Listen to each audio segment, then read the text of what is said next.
Bonjour et bienvenue dans Outdoor Minds.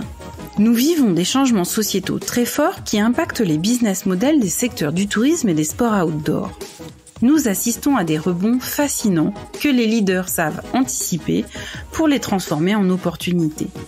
Dans cette série d'entretiens, nous voulons partager les parcours, les expériences et les visions des plus grands esprits qui font l'outdoor d'aujourd'hui et de demain. C'est la rencontre d'Armelle Solélac, spécialiste en stratégie de marque et de responsabilité sociétale des entreprises, et d'Ariane Favier, experte du capital immatériel des entreprises et des marques, qui a donné naissance à ce podcast. Pour cette 4e saison, avec nos invités audacieux, nous allons parler du nerf de la guerre, l'argent. Et oui, comment se financent les entreprises et les organisations des secteurs du tourisme et des sports outdoor ? Quels sont leurs freins ou leurs difficultés ? Quelles sont leurs techniques et les meilleures pratiques pour lever des fonds ? Allez, c'est parti pour une nouvelle rencontre inspirante. Aujourd'hui, nous avons le plaisir de recevoir Antoine Fine, cofondateur d'Eutopia et président de Eutopia Gestion. Bonjour Antoine. Bonjour Ariane. Bonjour Armelle. Alors, merci d'avoir accepté cette invitation. Et pour démarrer cet épisode, est-ce que tu peux nous parler de ton parcours académique et également de ton parcours professionnel, de ta carrière en fait, jusqu'à aujourd'hui, s'il te plaît? Alors, je commence à quel âge? Mais donc, j'ai 44 ans, on va faire synthétique. On en parlait en off tout à l'heure. Moi, j'ai grandi en province. Je viens du sud-est de la France, donc Entraigues sur Sorgue, puis Avignon. J'ai passé mon bac à Avignon. Ensuite, j'ai fait une prépa à Versailles, à Ginette, pendant 2 ans, ce qui m'a profondément marqué d'ailleurs sur un certain nombre de valeurs. Et ensuite, j'ai fait HEC. Je suis sorti en 2003, qui est l'annus horribilis des entrepreneurs, de la première vague des entrepreneurs, puisque la bulle Internet avait éclaté. Donc en 2003, pour être entrepreneur, il fallait vraiment avoir une grosse volonté. Donc je l'avais un peu au fond de moi, mais c'est peut-être pas assez. Et en tout cas, j'ai pas eu l'opportunité. Donc je suis allé dans les métiers plus classiques de l'investissement. Donc à ce moment-là, c'est vrai que c'était plutôt banque, conseil, finance, les voies classiques. Donc j'ai fait entre guillemets comme tout le monde. Donc là, j'ai fait du private equity, donc c'est-à-dire de l'investissement dans les sociétés non cotées. Je l'ai fait au sein de la Banque Lazare sur plutôt des PME françaises. Ce que je trouve intéressant, c'était d'être quand même proche des entreprises. Donc c'était de la finance, mais pas complètement théorique, comme lié à de vraies entreprises. J'ai fait ça jusqu'en 2009, peut-être qu'on y reviendra, mais là j'ai eu une multiple crise.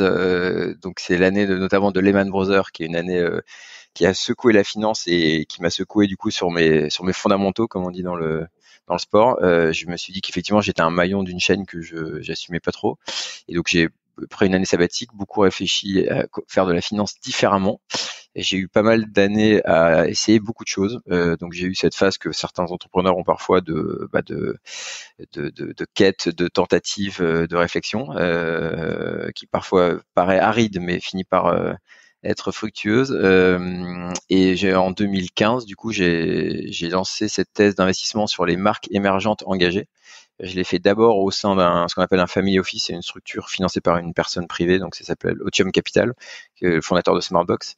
Et ensuite, on a pris notre indépendance avec l'équipe que j'avais montée progressivement en fin 2018 pour lancer Eutopia Gestion, donc qui est une société de gestion agréée par l'AMF, donc l'autorité des marchés financiers, pour gérer des fonds de tiers. Et voilà, depuis, on a investi dans une 30aine de sociétés. Et on y reviendra, mais voilà, notre rôle, c'est d'accompagner la croissance de marques donc émergentes, engagées, des jeunes marques qui essayent de faire bouger un peu la donne sur leur secteur plutôt du quotidien. Alors justement, est-ce que tu peux nous parler d'Eutopia ? C'est quoi la genèse ? Qu'est-ce qui vous a donné envie finalement de quitter le family office où vous étiez pour créer votre propre fonds d'investissement ? Et est-ce que tu peux nous parler, nous donner quelques noms d'entreprises dans lesquelles vous avez investi ? Alors, du coup, comme je disais, je pense qu'au fond de moi, j'avais quand même la petite âme entrepreneuriale. Donc, dans les années avant Otium, donc entre 2010 et 2015, j'avais quand même fait beaucoup de choses entre guillemets moi-même en tant qu'entrepreneur. Et donc là, j'ai été repassé par une case entre guillemets plus salariale, mais au fond de moi, j'avais pris la liberté en 2009 de quitter Lazare et de me lancer. Et du coup, une fois qu'on a fait ce grand saut, c'est assez dur. comme quand on a quitté Paris, on en a parlé tout à l'heure, c'est assez dur d'y revenir. Donc je crois qu'au fond, j'avais quand même ça quelque part en moi et donc j'avais besoin de l'exprimer à nouveau. Ensuite, c'est un peu corrélé à ça, c'est le fait de faire des choses vraiment à sa sauce. C'est-à-dire que tant qu'on est dans une organisation, on peut essayer de la faire évoluer, mais ça reste quand même, il faut aussi accepter le cadre que les responsables ou les propriétaires ou les dirigeants imposent. Et donc j'avais un certain nombre d'attributs que je voulais renforcer. Donc notamment, j'ai pas mal travaillé sur les valeurs humaines que je souhaitais véhiculer en interne, en externe autour d'Utopia, sur la recherche d'impact. Essayer de trouver un équilibre entre rendement économique financier et rendement extra-financier. Donc des critères que je voulais pouvoir définir et respecter de manière plus autonome et moins sous contrainte. Et puis j'ai été entouré d'autres partenaires donc avec qui on a lancé Utopia qui avaient aussi cette volonté. Donc c'était aussi un désir collectif. Et puis on était persuadé que sur le marché, il y avait une place à prendre sur ce créneau, puisque finalement l'investissement, ce qu'on appelle early stage, c'est-à-dire tôt dans la vie des entreprises, était surtout technologique et assez peu sur des entreprises de l'économie réelle et du quotidien et l'univers des marques. Il y avait pas d'acteurs. Donc on s'est dit qu'en plus il y avait une opportunité. Donc c'est la somme de volonté, d'analyse un peu d'opportunité. Et puis aussi la fenêtre de tir entre guillemets, c'est-à-dire qu'il faut aussi saisir les opportunités quand on est entrepreneur. Et donc là il y avait un moment où il y avait une autre équipe d'Otium qui partait aussi lancer son fonds tech. Et du coup on s'est dit tiens c'est l'occasion de le faire nous-mêmes. Donc c'est la somme d'opportunisme entre guillemets contextuel comme c'est souvent le cas et de volonté personnelle et d'analyse un peu entre guillemets macro-stratégique sur l'opportunité. Pour avoir moi-même essayé de créer un fonds d'investissement, j'ai reçu, c'était il y a 6 mois, et j'ai reçu un document sous forme de tableau Excel de l'AMF avec 419 lignes. Et pour 417 d'entre elles, il faut au moins une preuve de démonstration de la réalité de la question à laquelle, qui est posée. Comment vous avez fait et surtout combien de temps ça vous a pris de créer ce fonds ? Alors c'est vrai que c'est lourd. Dès qu'on rentre dans les règles, l'AMF est là pour protéger l'épargne des gens. C'est-à-dire qu'on s'invente pas investisseur pour compte de tiers comme l'intitulé l'explique bien, sans preuve qu'on est capable de le faire, en tout cas de pas faire n'importe quoi. Après, on peut être un mauvais investisseur qui a été agréé. L'AMF ne vous dit pas que vous allez faire un bon rendement, mais en revanche, il valide que vous êtes fiable entre guillemets. Donc c'est effectivement assez long. Alors bon, moi, comme j'ai commencé en 2003, j'avais quand même tout l'historique de mon parcours et donc effectivement j'ai eu mon rendez-vous à l'AMF et donc on a validé mon profil comme gérant financier assez facilement puisque j'avais toute cette expérience. Ensuite, on avait l'expérience de ce premier véhicule d'investissement qui n'était pas vraiment un fonds puisque c'était un captif entre guillemets, c'était financé que par Otium, donc c'était plus une holding, mais il y avait quand même tout ce qu'on avait mis en place comme méthodologie d'investissement, ce qu'on appelle le track record, donc le fait d'avoir fait des investissements, d'avoir suivi les lignes, etc. Et ensuite, on a pris un avocat spécialisé, donc beaucoup d'heures passées à faire des dossiers pour répondre aux 400 questions, poser les procédures, etc. Et puis et continuer à recruter les bonnes personnes. Donc notamment, on a quelqu'un qui est arrivé dans l'équipe qui avait une casquette ce qu'on appelle RCCI, responsable conformité compliance, donc toutes les règles internes, qui avait un parcours dans les sociétés de gestion. On a composé l'équipe pour répondre à ce cahier des charges. Mais c'est beaucoup de paperasse, c'est effectivement un coût assez important aussi, parce qu'effectivement il y a quand même besoin de conseils, il y a un coût au montage d'une société de gestion. Et puis en plus ça s'arrête pas à l'agrément, c'est-à-dire qu'ensuite une fois qu'on a des fonds, il y a énormément de procédures et de règles de reporting, etc., de contrôle dans la durée du vie de fonds. Donc c'est assez lourd en effet. C'est pour ça d'ailleurs qu'il y a assez peu de petites sociétés de gestion. Ça a tendance à massifier un peu en plateforme parce qu'en fait c'est tellement lourd la partie réglementaire qu'en fait une petite entité a du mal à supporter ce poids-là. Et du coup, vous avez mis combien de temps ? L'idée a germé l'été 2018, peut-être au printemps 2018. On a eu l'agrément en avril 2019 et on a fait le premier closing du fonds en juillet. Ah ouais, rapide en fait. Oui, sachant qu'on peut voir les choses en disant on s'était lancé sur cette thèse 3 ans avant. Et moi, j'avais commencé le métier 15 ans avant. Donc, Mais oui, la mise en œuvre, c'était, on va dire, 1 an entre le premier rendez-vous et le premier closing. Ouais. Et du coup, est-ce que tu peux nous préciser un peu le fonctionnement donc du fonds Utopia sur, enfin même rentrer dans les financements, sur le processus, enfin voilà, comment ça fonctionne? Tu peux nous donner plus d'informations? Alors déjà, un fonds, c'est marrant parce que le mot utilisé pour décrire deux choses qui sont différentes, c'est que en fait, dans notre métier, il y a des sociétés de gestion, il y a des fonds. Mais on dit souvent le fonds Utopia, ou alors, on n'est pas très connu, mais le fonds, je sais pas, LBO France. Et donc en fait, la société de gestion, ça c'est une société, une SAS ou une SA classique, donc qui est détenue en général par l'équipe, ou qui parfois appartient à des groupes. Enfin, en tout cas, c'est une société classique qui a des salariés, et son revenu, c'est un revenu qui est tiré de frais de gestion pris sur les fonds pour le coup. Et les fonds, donc en général, nous, c'est des fonds professionnels de capital d'investissement, FPCI. Il y en a plusieurs sous-catégories, mais celui-là est le plus répandu. Et c'est une poche commune. Il faut voir ça comme une poche commune. C'est pas une personnalité morale. Il n'y a pas de président, il n'y a pas de capacité de signer un contrat. C'est la société de gestion qui engage le fonds. Donc c'est comme une SICAV par exemple en bourse. C'est juste une mise en commun de ressources financières pour détenir des actifs financiers. Et donc ça, c'est la partie vraiment fonds. Donc la société de gestion, elle se rémunère en prenant un pourcentage du montant sous gestion de ces fonds-là. Et un fonds, c'est pas quand on dit qu'on lève 100 millions d'euros, on n'a pas 100 millions d'euros sur le compte tout de suite, c'est qu'on a des engagements de la part de nos souscripteurs, et ensuite on va faire des appels de fonds au fil de l'eau pour investir dans les sociétés et puis payer les frais de gestion.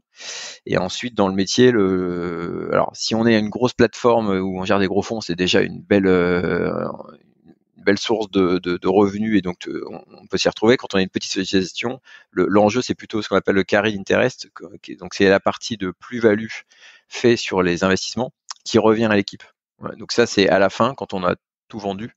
Si on a fait une belle perf au-dessus d'un taux minimum convenu avec les investisseurs, ce qu'on appelle le hurdle, l'obstacle, et ben on a droit à 20% de la plus-value qui est au bénéfice de l'équipe de gestion. Donc en général, c'est ça qui fait l'alignement entre l'équipe de gestion et les investisseurs, parce que sinon, parfois on dit que certains fonds sont devenus des fee business, c'est-à-dire qu'en fait ils ont tellement de revenus avec les fees qu'en fait à la limite ils sont déjà très heureux, et peu importe la perte du fonds. Donc quand on a une petite gestion, c'est pas le cas. On a plutôt des petites capacités côté salarial et structure de gestion. En revanche, on joue pour la plus-value. Donc il faut avoir une vision moyen et long terme importante, et les reins solides pour tenir justement sur ces années. Ah oui. Il faut savoir qu'on signe déjà un fonds, c'est 10 ans. Oui, je peux vous préciser, ça a une durée de vie, un fonds. Alors ça s'autodétruit pas mécaniquement, mais quand même globalement, c'est 5 ans de période.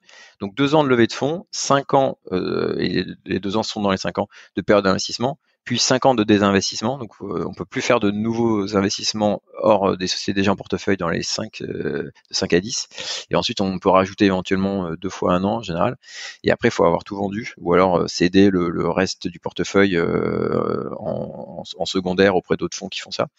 Et donc effectivement, ça veut dire que quand on part pour 10-12 ans minimum. C'est pas la peine à perpétuité, mais on s'en prend une grosse durée. Donc c'est clair qu'on n'est pas là pour faire un aller-retour. C'est évident. Et ensuite, la mécanique fait que les frais de gestion baissent au bout des 5 ans, parce qu'on passe des montants sous gestion. Après, c'est peut-être trop technique, vous me dites, des montants sous gestion aux montants investis. Et donc, du coup, si vous voulez avoir une continuité de revenus, payer tout le monde, etc., vous devez relever votre fonds suivant.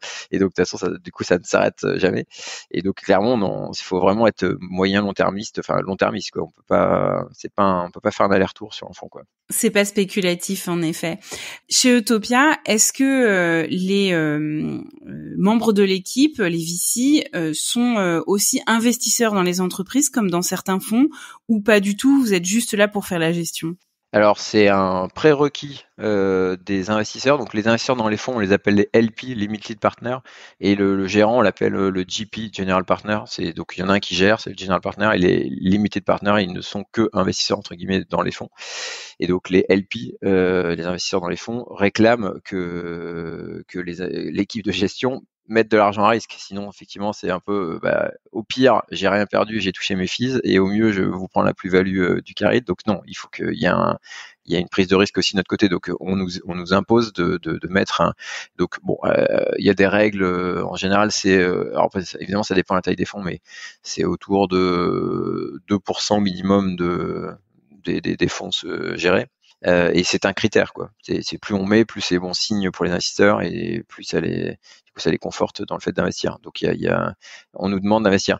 Et alors ensuite, selon les fonds, on co-investit en plus en direct dans les sociétés. Là, globalement, on avait convenu avec. Donc nous, on a par exemple BPI France et le Fonds européen d'investissement comme investisseur institutionnel. Et eux, ils souhaitaient que tout notre engagement soit dans les fonds et pas pareil en direct, puisque on peut se retrouver à faire même si on dit qu'on les fait tous, on peut se retrouver à faire un peu du cherry picking, comme on dit, à mettre une fois un peu plus, etc. Alors qu'eux, ils voulaient que ça soit aligné.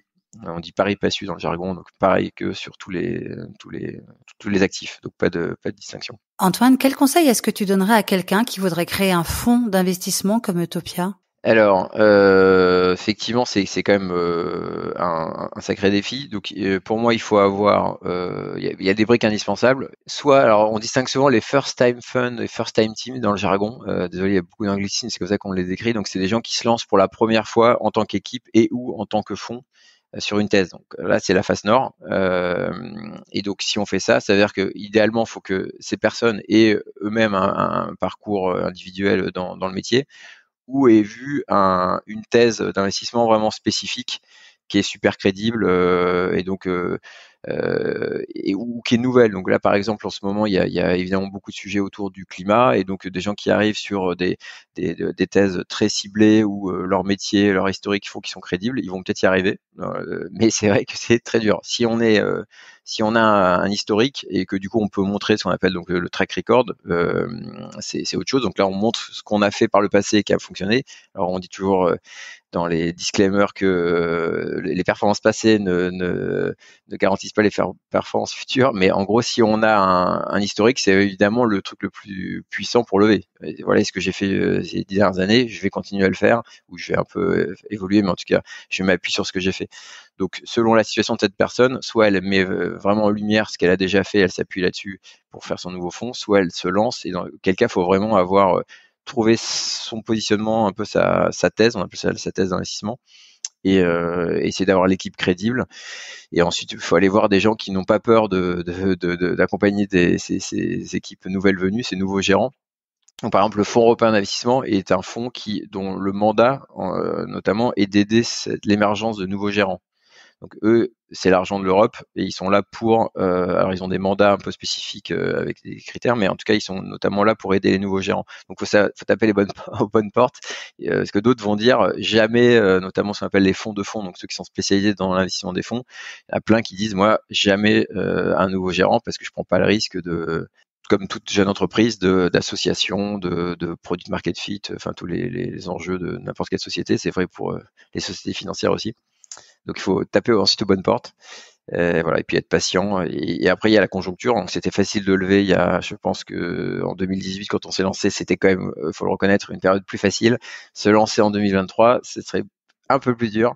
Donc il faut aussi avoir conscience des environnements, des timings, et essayer de pas être trop à contre-courant, quoi. Ça peut être, le contexte, c'est quand même pas mal dans une levée de fonds aussi. En quoi consiste ton métier, et est-ce que tu as un quotidien professionnel récurrent ? C'est une bonne question. C'est marrant, j'étais intervenu dans mon ancienne école pour expliquer le métier, et j'avais mis no routine parce qu'effectivement, globalement, c'est jamais la même chose. La première chose, c'est qu'effectivement, on a plusieurs facettes du métier. Donc on en a parlé, il y a la collecte de fonds et le lien du coup qu'on a avec nos investisseurs. Donc dans cette partie-là, qu'on soit en levée active, c'est des rendez-vous de présentation de notre thèse, etc. Donc là, on vient de finir la levée d'un nouveau fonds qui s'appelle Utopia Preferred, pour les sociétés un peu plus matures avec un produit financier un peu spécifique. Jusqu'à fin septembre, je passais une partie de ma semaine à rencontrer des investisseurs, répondre aux questions, aux 420 questions des contreparties. Donc ça, c'est la partie de levée de fonds. Et quand on a fini la levée de fonds, c'est l'entretien de ces relations, un peu comme vous pourriez avoir un lien avec vos actionnaires investisseurs, d'une société normale, et donc on a du reporting, une assemblée générale, etc. Donc il y a cette dimension de lien avec les souscripteurs. Il y a une dimension de gestion du portefeuille existant où on est dans des comités de surveillance ou autres organes de suivi. Donc là, il y a pas mal de rendez-vous dans la semaine et de sujets d'instruction autour de ces sociétés sur des projets d'expansion, rencontrer des contreparties, des acquéreurs potentiels, etc. Donc il y a tout le temps qu'on passe sur le suivi des lignes auprès des entrepreneurs ou en connaissance du marché, rencontre des parties prenantes. Ensuite, il y a l'instruction de nouveaux dossiers. Donc là, il faut aller chercher des nouvelles sociétés, donc essayer de rester en veille, rencontrer des gens, donc initier et instruire. Donc ça, c'est la partie ce qu'on appelle deal flow dans le jargon, donc le fait d'avoir des opportunités qui rentrent et les instruire. Et ensuite, il y a la partie interne, un peu de management lié à toute organisation, donc le fonctionnement interne de l'entreprise. Et puis, il y a un peu de rayonnement aussi, des moments comme vous nous offrez aujourd'hui, qui est l'occasion de rencontrer, d'expliquer un peu ce qu'on fait et donc d'exister aussi en tant que marque investisseur. Voilà, c'est un peu ça mon quotidien bien dense. Est-ce que tu peux nous parler du processus de la levée de fonds entre le moment où il y a un dossier qui arrive sur ton bureau et puis le moment où vous allez dire go, on le finance ou pas d'ailleurs. C'est quoi les étapes? Ça dure combien de temps? Alors le ratio d'ailleurs c'est, il faut qu'on refasse les calculs en 2023, mais je crois l'année dernière c'était 1000 dossiers reçus et on a dû en faire 2 quoi. Donc les ratios sont quand même assez stricts sur la conversion. Et d'ailleurs c'est marrant, quand j'étais chez Lazare justement, je trouvais que c'était assez dingue qu'on attende justement que comme tu dis, le document arrive sur notre bureau. Et en fait c'était beaucoup intermédié par des banques d'affaires. Et du coup, on était tous un peu à la même ligne de départ, tous les fonds. On n'avait pas vraiment d'angle, et puis c'était des processus vraiment compétitifs, etc. Donc à la fin, on investissait que parce qu'on a payé plus cher. Je trouvais pas ça très satisfaisant. Donc nous, on a déjà essayé d'être thématique. Donc du coup, on a un domaine d'expertise qui est assez connu dans notre segment. Donc du coup, ça nous permet d'avoir un flux d'affaires qualifié. Des gens ne viennent pas chez nous par hasard, comme disait la pub. Donc c'est plutôt, ça permet d'avoir un deal flow de qualité et de pas trop perdre de temps à regarder des choses qui n'ont rien à voir avec la choucroute. Et surtout, moi, ce que j'essaie de faire, c'est qu'on développe nos convictions et qu'on aille plutôt chasser des sociétés activement, proactivement, plutôt que d'attendre qu'elles arrivent.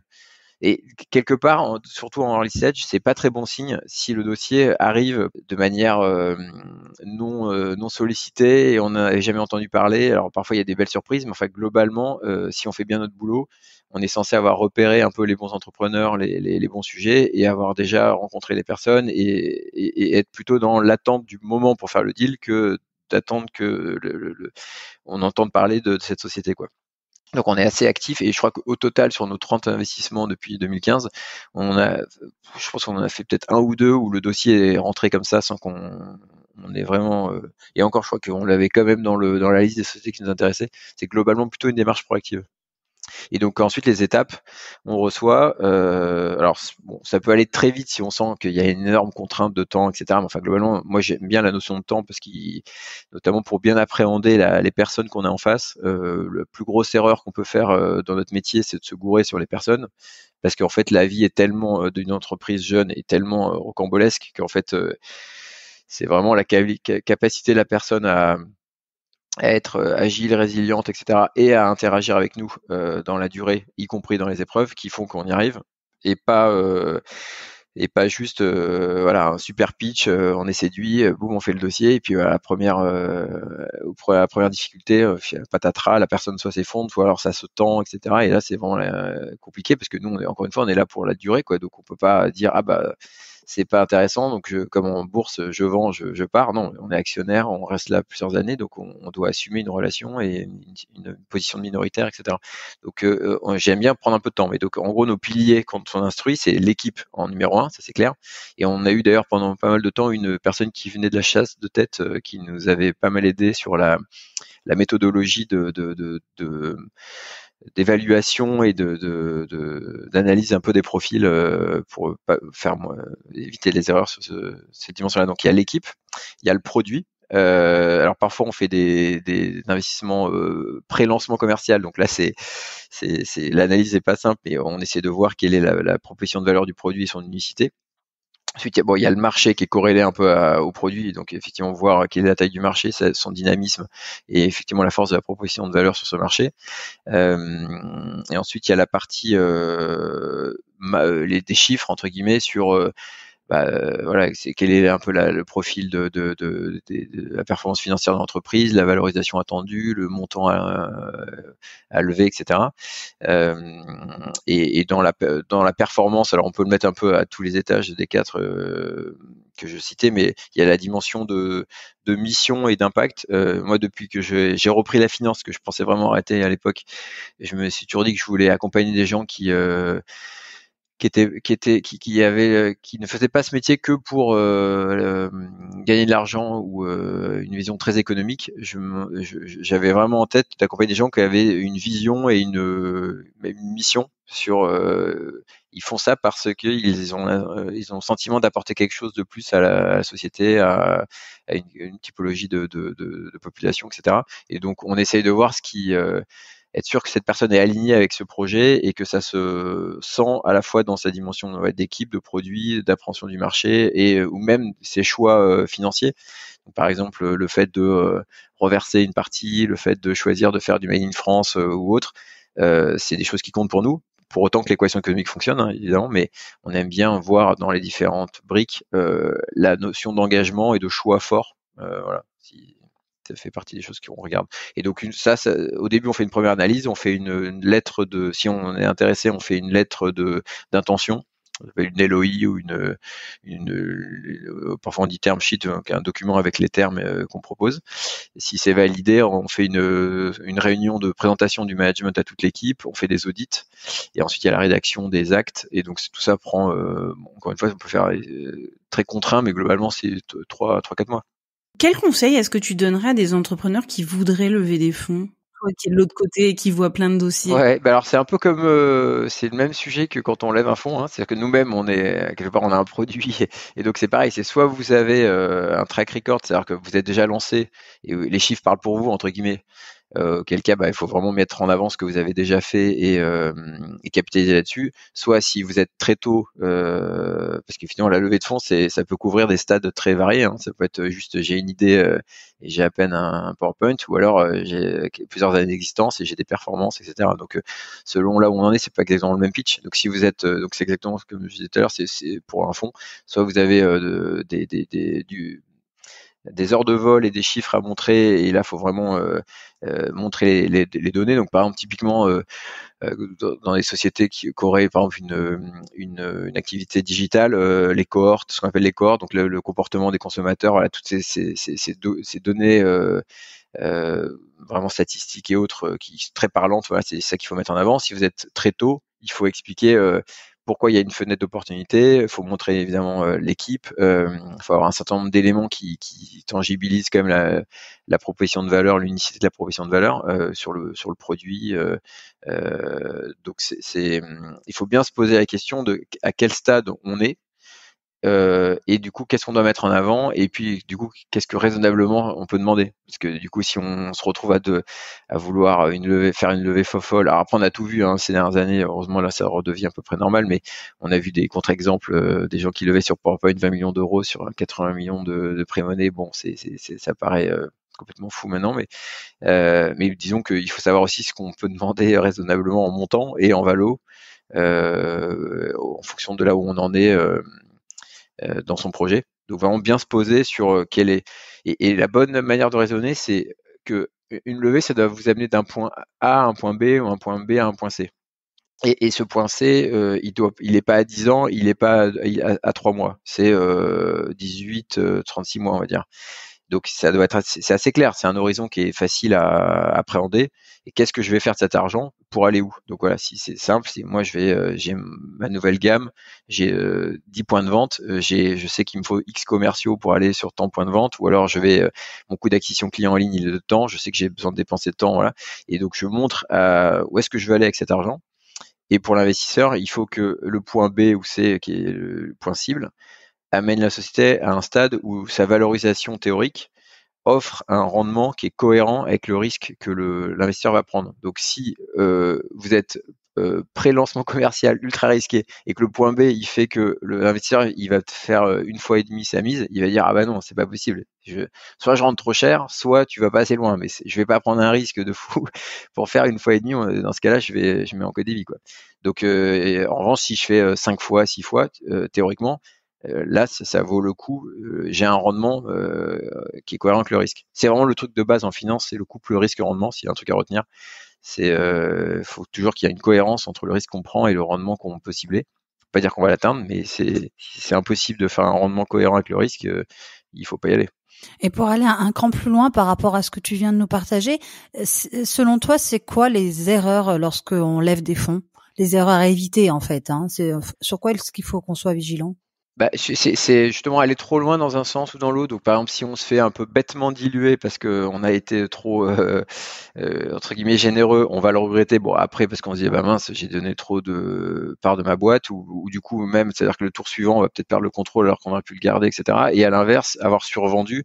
Voilà, moi, j'ai dans le portefeuille des sociétés, j'en ai une en tête en particulier qui avait dans les années un peu fofolles, l'entrepreneur a été bon et entre guillemets sur le pitch et la levée de fonds, et il a levé trop en fait, et du coup il a mal dépensé, et du coup il y a le mécanisme qu'on appelle dans l'investissement capital risque les préférences, donc le fait que quand un investisseur investit, comme la société elle est valorisée sur la perspective et pas l'existant. En vrai, la valorisation à l'instant T, elle est surcotée. C'est qu'on achète l'avenir.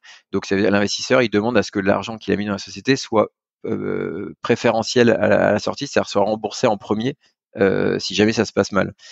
Et donc ça, si vous cumulez les tours avec des gens qui rentrent et qui ont cette préférence, vous vous retrouvez au bout de quelques années à avoir un paquet de gens qui sont prioritaires vis-à-vis de vous, et donc vous avez fait un super boulot, la boîte elle a atteint, voilà, elle a fait un beau parcours, mais en fait en vrai si vous deviez la vendre maintenant, il faut d'abord rembourser tous ces gens-là, et si ça se trouve il vous reste pas grand-chose quoi. Donc être trop agressif ou pas assez, ça fait deux écueils, donc il faut trouver c'est l'aurea mediocritas en latin. La médiocrité, c'est la voie du milieu. Il faut trouver le juste équilibre. Voilà. Et ensuite, c'est le fait de pas juste penser à la valo. Moi, j'ai eu des conversations avec des entrepreneurs, je comprenais pas. Je me dis, mais j'ai l'impression que ton seul critère, c'est la valo. Alors déjà, encore une fois, il y a plein de trucs cachés comme la pref, comme d'autres règles de ce qu'on appelle par exemple le ratchet, le fait de pouvoir remoyenniser sa valeur s'il y a des tours successifs à des valos inférieurs. Enfin, il y a plein d'autres éléments financiers qui font que la valo n'est pas que le seul critère. Et surtout, c'est un mariage, une levée de fonds. Donc, si on n'est que sur le critère de quel est le prix payé par l'investisseur, on rate un truc. Alors, sauf si on est vraiment à dire, moi, je n'attends rien de mes investisseurs et je leur donnerai un reporting une fois par an et terminé. Si on veut co-construire, c'est fondamental de se dire, est-ce que je me projette avec cette équipe? Est-ce que j'ai une fluidité d'échange?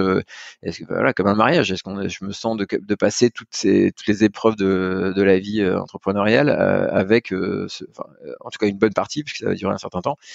Donc vraiment se dire, et à la fin, si le fonds qui on s'entend mieux et qui est justement peut-être plus raisonnable et paye moins cher, bah il faut bien réfléchir si ça les vaut ou pas. Encore une fois, si on sent qu'on a besoin de personne, à la limite, on peut prendre juste le critère de la valo, mais faut se poser la question et ne pas l'avoir uniquement comme élément de décision.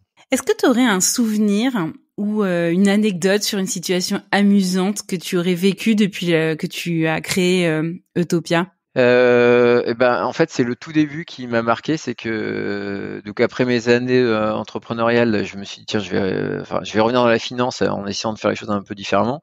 Et donc dans la même journée, j'ai eu 2 entretiens avec un patron d'un fonds et Pierre-Edouard Sterrin, donc le gars d'Otium qui m'a recruté pour lancer la thèse. Et donc le matin, le gars me dit je sais quoi il avait tourné, il m'avait dit raconte-moi cette erreur de parcours. En gros, il comprenait pas ce que j'avais fait dans mes années entrepreneuriales.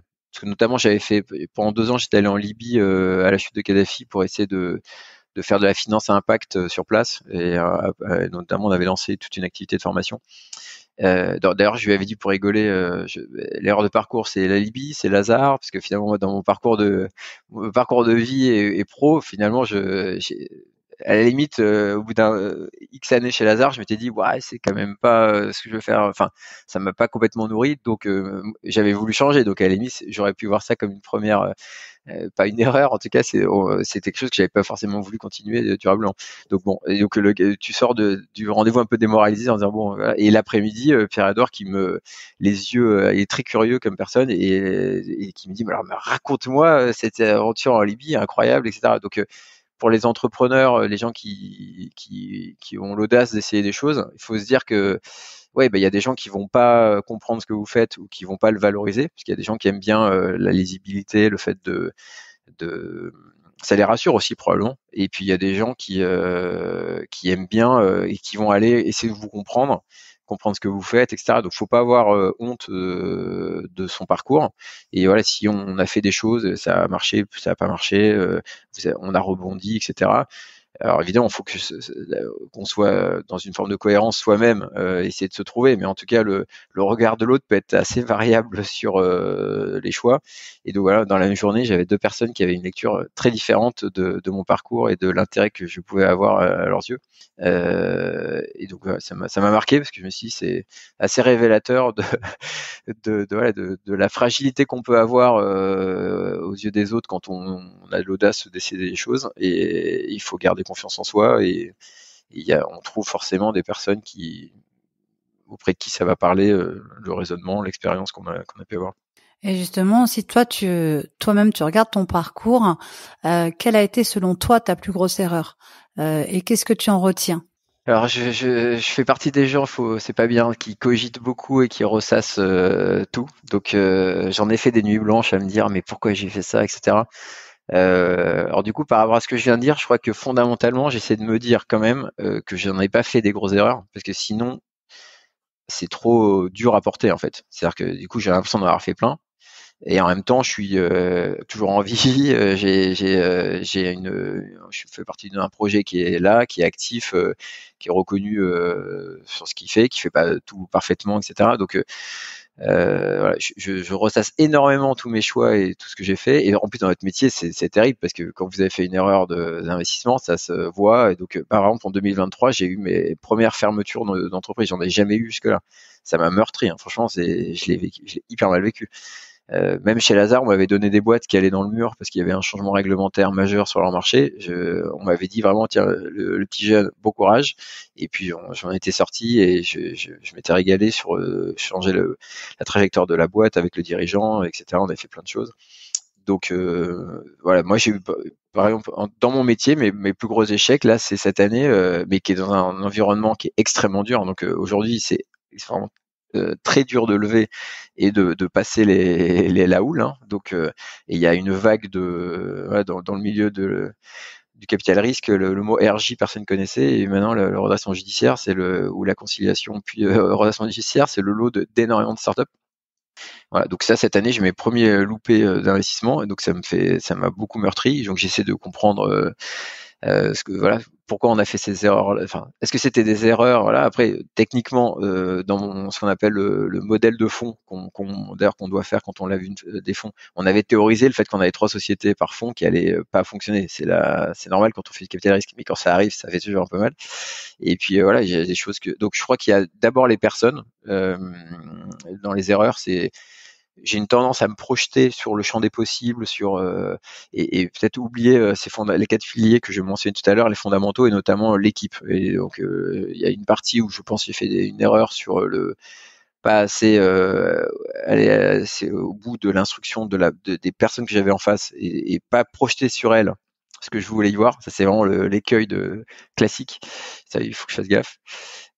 Il y a faire trop en même temps. Donc, par exemple, l'année 2019, pour nous, c'est une année, pour l'anecdote d'ailleurs, non, mais c'est une année où j'ai fait un nombre d'opérations. Donc, c'est l'année où on a levé le fonds, on avait encore le fonds d'Avandotium, on a recruté, on a fait, il s'est passé même à titre perso, j'ai les enfants, etc. Et donc, c'est une année complètement folle. Et en fait, le fait de faire trop de choses, c'est vraiment basique, hein, désolé pour le conseil à 2 balles, mais c'est vrai que, franchement, faire trop de choses en même temps, c'est sûr que c'est une bêtise.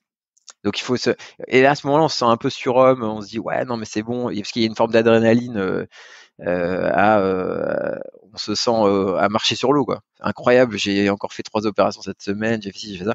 Et donc l'équipe a une forme d'excitation, tout a l'air. En plus, c'était bon, le contexte était très très porteur, donc il y avait une effervescence aussi sur le marché. Donc moi, pour elle, l'année 2019, c'est une année erreur.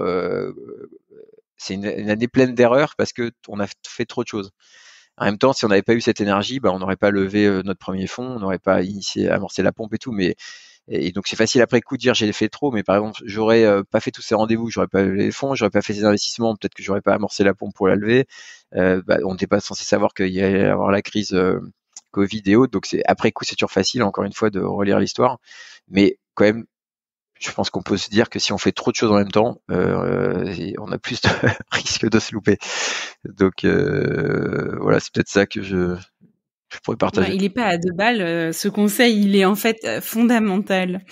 Comment est-ce que tu vois le futur pour les fonds d'investissement dans les 3 à 5 prochaines années? Parce que comme tu l'as dit, on a eu une sorte de période ultra fast qui s'est arrêtée il y a de ça 8-9 mois. On commence à être dans une très grosse période de trouble qui va durer quelques temps et la sortie, elle est plutôt dans 3 à 5 ans. Donc comment tu vois les choses dans 3 à 5 ans? Alors le non-coté, la beauté alors à part sur le early stage où quelque part les sociétés sont quand même si elles ne relèvent pas, elles ont une durée de vie qui est déterminée. Donc là, les feuilles tombent beaucoup plus vite et c'est le cas en ce moment. Donc là, ça peut faire très très mal. Sinon, la beauté du private equity, c'est quand même que comme c'est pas coté justement, il n'y a pas le cours de bourse et il y a pas et donc en fait, on peut alors si on est négatif, se raconter des histoires, soit si on est positif, se donner du temps pour rendre des comptes et voir si on a bien performé. Donc et d'ailleurs, c'est pour ça que je préférais le private equity à la finance de la bourse, que je déteste le court-termisme et le fait de devoir continuellement alimenter pour que la société soit bien valorisée. Enfin, je trouve ça atroce d'être jugé tous les jours.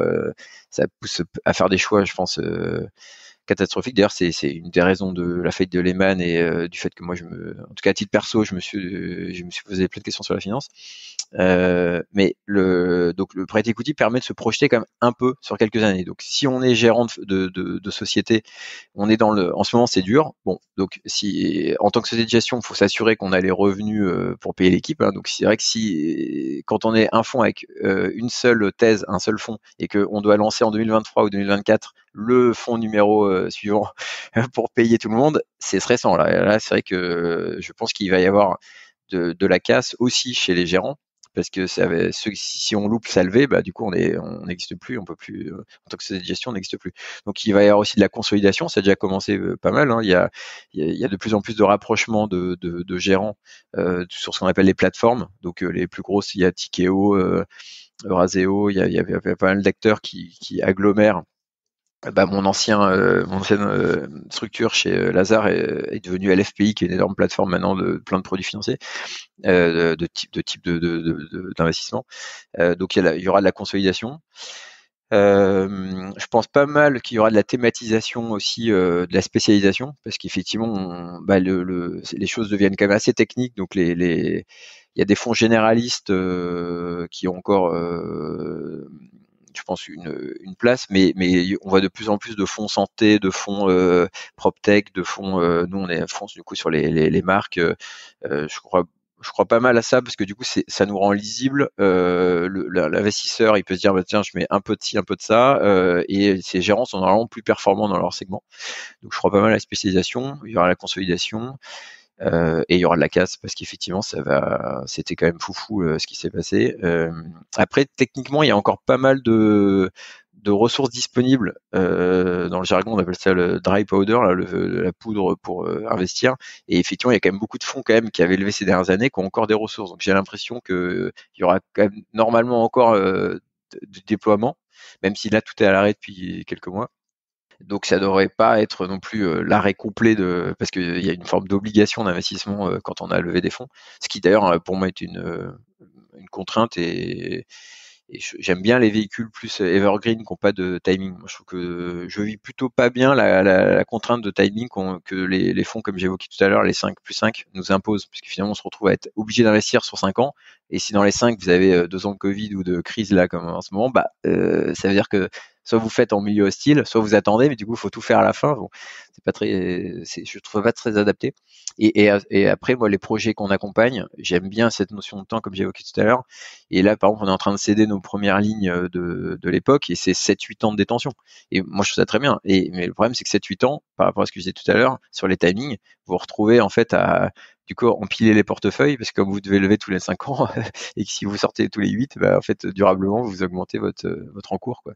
Donc ça, voilà, il y a pas mal de contraintes là-dessus. Donc je pense qu'il va y avoir un peu de rationalisation de l'industrie sur, ça sera moins facile de lever et ça sera moins facile de faire de la performance, et donc ça va se clarifier sur probablement de la consolidation, de la spécialisation, et peut-être un peu moins de nouveaux entrants et moins de levées un peu dans tous les sens, quoi. On est parfois surpris par les réactions des marchés financiers quand la bourse est au top alors que tout le monde dit que c'est la cata.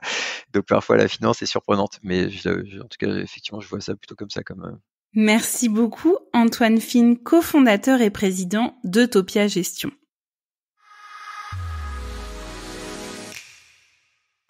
Voici les 4 points clés à retenir de cet épisode. Si vous voulez monter votre propre fonds d'investissement, il faut montrer votre track record, démontrer l'intérêt de votre thèse d'investissement et établir la solidité de votre équipe pour conduire correctement la vie du fonds. Le type d'Antoine: tenez compte du timing. Il y a des périodes propices et d'autres un peu moins. Le deuxième point, c'est la secret sauce d'Eutopia pour choisir les bons projets. Le premier, c'est que l'équipe doit être solide et alignée avec le fonds, parce que c'est véritablement un mariage. Le second, c'est le produit et sa proposition de valeur. Est-ce que ça fit, comme on dit, avec le marché? Et le dit marché, c'est le troisième critère. Quelle est sa taille? Est-ce qu'il est dynamique et porteur ou pas? Et enfin, le dernier point, c'est la performance financière de l'entreprise, incluant la dimension d'impact de l'entreprise en fonction de son stade de maturité. Le troisième point à retenir de cette interview, c'est qu'une levée doit mener l'entreprise d'un point A à un point B. Et il faut savoir donc démontrer à quoi va servir l'argent que vous voulez lever. Ce qui est important pour un fonds, c'est le couple risque-rendement qui doit avoir du sens. Et enfin, le dernier point, soyez focus, pour ne pas dire laser focus, si vous voulez conduire votre projet avec efficacité. Merci à tous d'avoir écouté cet épisode d'Outdoor Minds. Si vous êtes arrivé au bout, c'est sûrement qu'il vous a plu. Nous vous invitons à le partager autour de vous et à nous soutenir en mettant une note de 5 étoiles avec un commentaire sympa. Cela nous aidera beaucoup à faire connaître cette balado-diffusion et mettre en lumière tous ces leaders qui le méritent. Vous voulez découvrir de nouvelles choses dans le tourisme et les sports outdoor? Alors nous vous invitons à nous retrouver dimanche prochain avec un invité prestigieux. À très vite pour un nouvel épisode d'Outdoor Minds.